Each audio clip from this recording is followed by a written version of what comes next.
বিশ্বের সবচেয়ে প্রভাবশালী ৫০০ জন মুসলিম ব্যক্তিত্বের তালিকায় এসেছে বাংলাদেশের অন্তর্বর্তীকালীন সরকারের প্রধান উপদেষ্টা ডক্টর মোহাম্মদ ইউনূসের নাম। এই তালিকায় ২১ নম্বরে স্থান পেয়েছেন শান্তিতে নোবেল পুরস্কার বিজয়ী এই অর্থনীতিবিদ।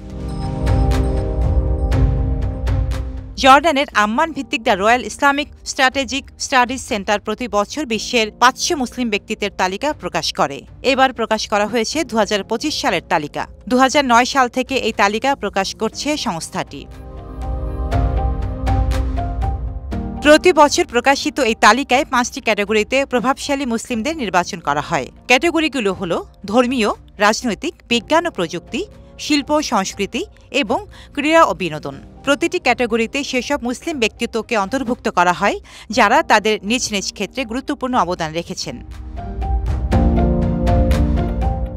শান্তিতে নোবেল বিজয়ী ডক্টর মোহাম্মদ ইউনূস দীর্ঘদিন ধরে মাইক্রোফাইন্যান্স ও গ্রামীণ ব্যাংকের প্রতিষ্ঠাতা হিসেবে বিশ্বজুড়ে পরিচিত। এবার অন্তর্বর্তীকালীন সরকারের প্রধান উপদেষ্টা হিসেবে তালিকায় স্থান পেয়েছেন। তার অর্থনৈতিক উন্নয়নে অবদান এবং বৈশ্বিক সমস্যা সমাধানে নেতৃত্ব তাকে এই তালিকায় অন্তর্ভুক্ত করেছে। তিনি বিশ্বের শীর্ষ প্রভাবশালী মুসলিমদের তালিকায় বাংলাদেশ থেকে অন্যতম মুখ। এই তালিকায় আরও স্থান পেয়েছেন জর্ডানের রাজা দ্বিতীয় আবদুল্লাহ ইবন আল হুসাইন, কাতারের আমির Sheikh Tamim bin Hamad Al Thani, ইরানের আয়াতুল্লাহ আল খমেনি সহ শীর্ষস্থানীয় মুসলিম ব্যক্তিত্বরা। ডেস্ক রিপোর্ট, সাম্প্রতিক দেশকাল।